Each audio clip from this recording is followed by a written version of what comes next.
In this video, we are going to explain how to do a sheet metal development. As you can see on the screen, we have a plan of development that we're going to do, which is made in sheet metal. It's a box. So the first thing that I'm doing here is I'm going to draw a front and a plan view of that box that we're making. So the length of the box is 75. So I draw my horizontal line across and I put in my measurement for 75. Then I'm going to project down my lines for the plan view and then put in the height. So I'm just using the measurements from the drawing that I showed at the beginning to draw the front and the plan view, to draw two views of this box that we're making.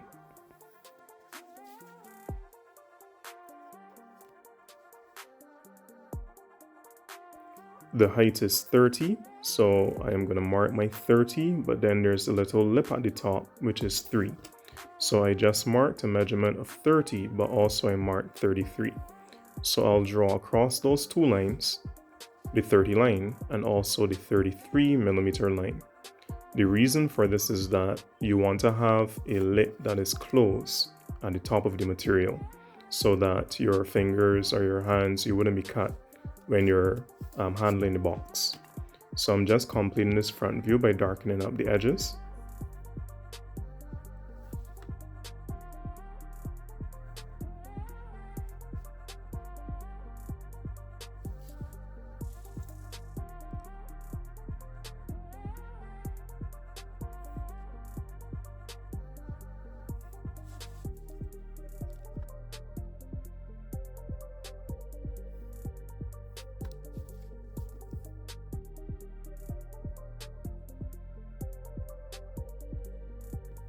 And I've inserted the measurements there to the right for you to see them.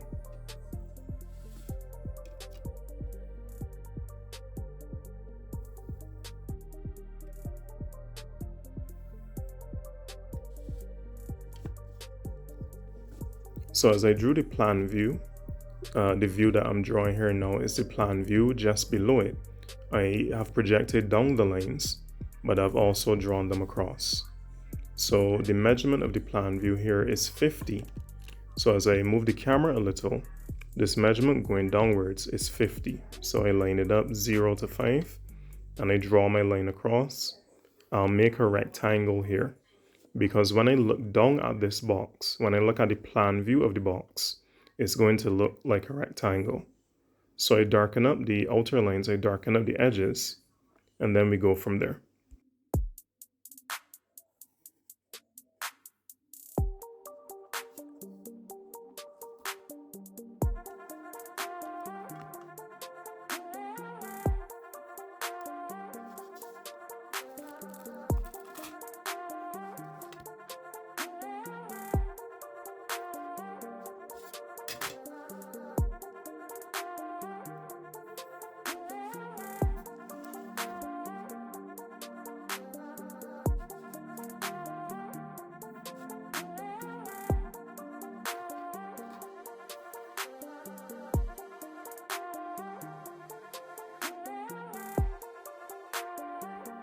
So I'm just dimensioning some of the lines so you can see the length is 75, that's going left to right, but the width of that figure is 50.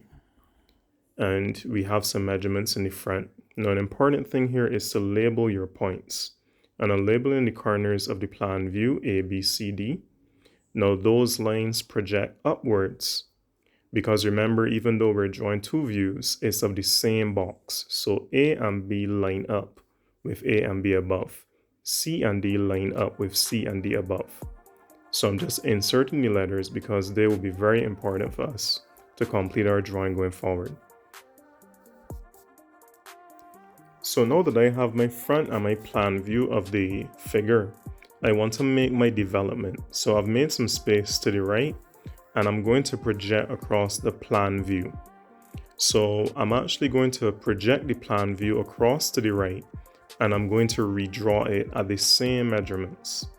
So I will draw here a second plan view across on the right side.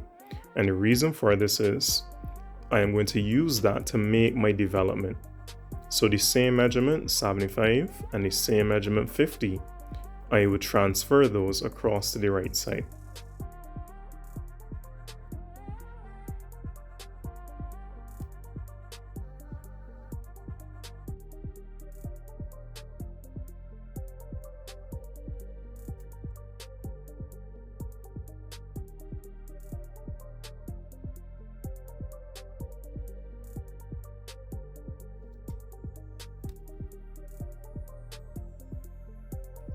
Well, now once I have drawn in those lines, I label each of the points. So you make sure that the same points line up.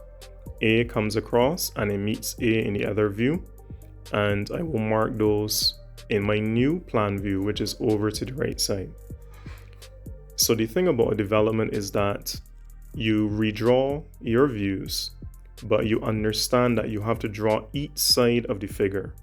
So I'm going to draw that front side, the side that goes from A all the way to the top, and you're connecting it to that plan view, which is over on a development side.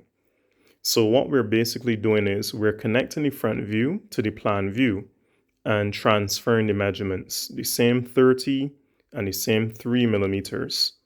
So I will now have the plan view over here, but the front view is connected directly to it.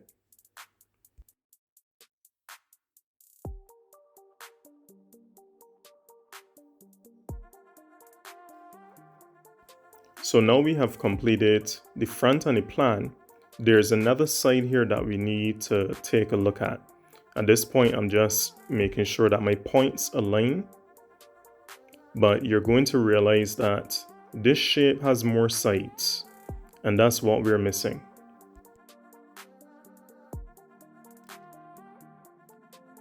So on the opposing side, there's another flap or another side of the box that is below. So I am projecting down. And this side that we're projecting is BC.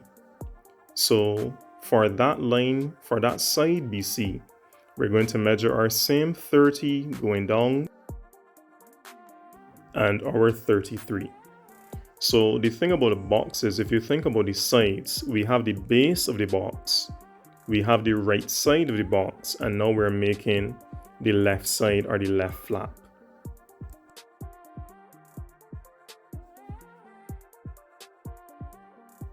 So I'll just darken up the edges here so we can see those 3 sides.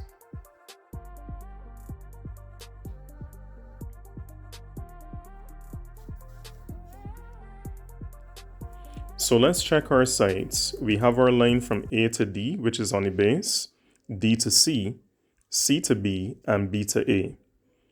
So each of these are sides. We have the upright for this one, AD. We have the upright for DB, well, CD, but we need 2 other uprights, the left side and the right side. So what we're going to do is, remember the height of the figure there is 30, well, 33. So it's 30 and you have the 3 millimeters for the lip. So I put my mark for 30 on both sides, and I'll put my 33 on both sides.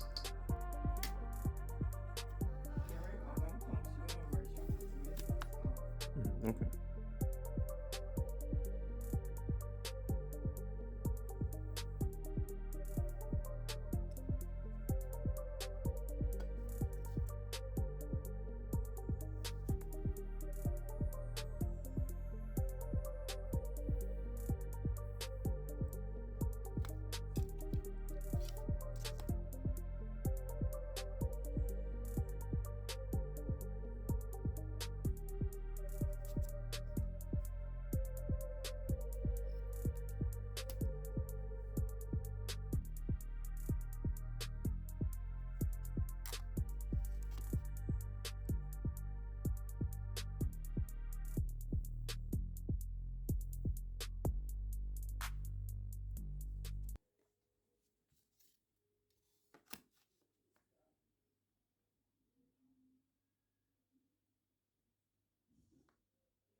So now that we have those lips in, those edges in, I'm just going to darken the figure so we can take a look at it.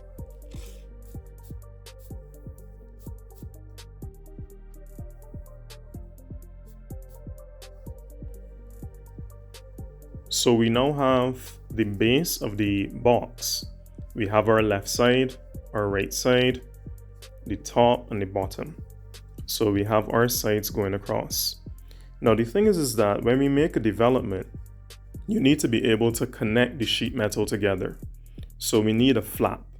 And on the drawing that I posted at the beginning, there's a 6mm flap. So I'm just measuring 6mm from two sides. And if you pay attention, you'll see exactly you have 6mm on the right, and I project that above to the piece at the top there. And we're also going to put a 6mm on the left. So I project it above. Now the reason why you have these flaps is that you're using sheet metal. And with sheet metal, you would usually braze the pieces together or weld them. So I'm just putting in a 45 degree here between the flap and while connecting the flap to the actual side. So these are not like real parts of the drawings. They're parts that connect one flap or one end to the other. So I'm just drawing the 45 and you will see exactly where that 45 degree line comes from. And it's on the top side and the bottom side.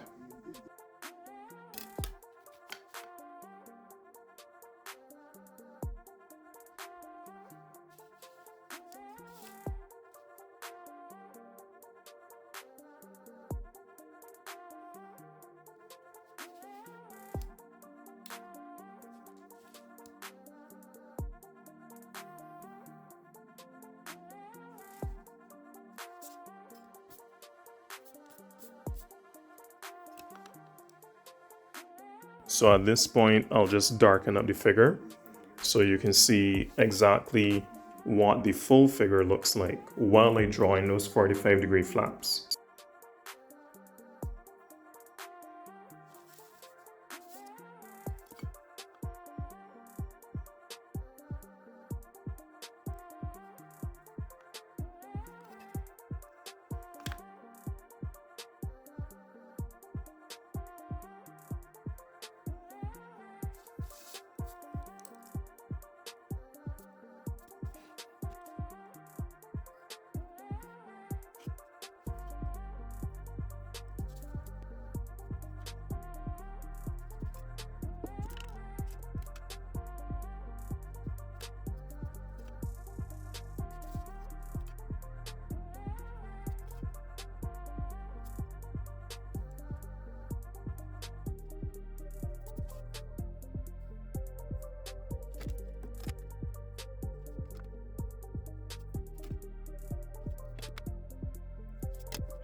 So here we have our final figure, and the thing about this figure is we're going to cut it out and actually try to develop it or try to assemble it or put it together.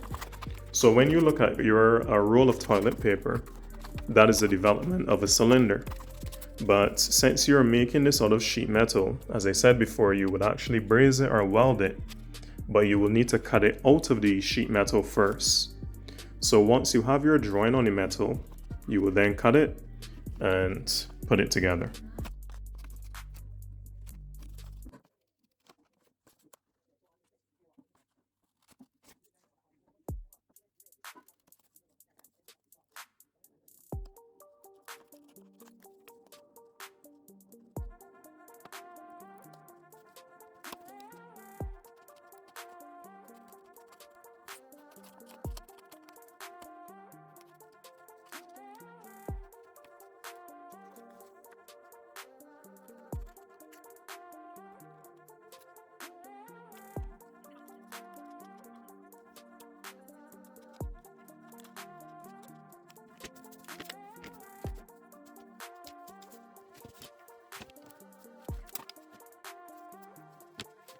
So at this point, I'll fold it together to show you what my development looks like.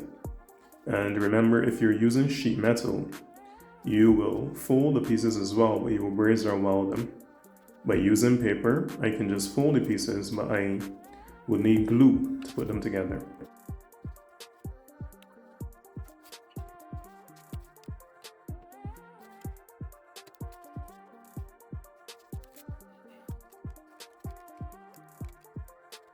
So just here's a rough idea of what it would look like.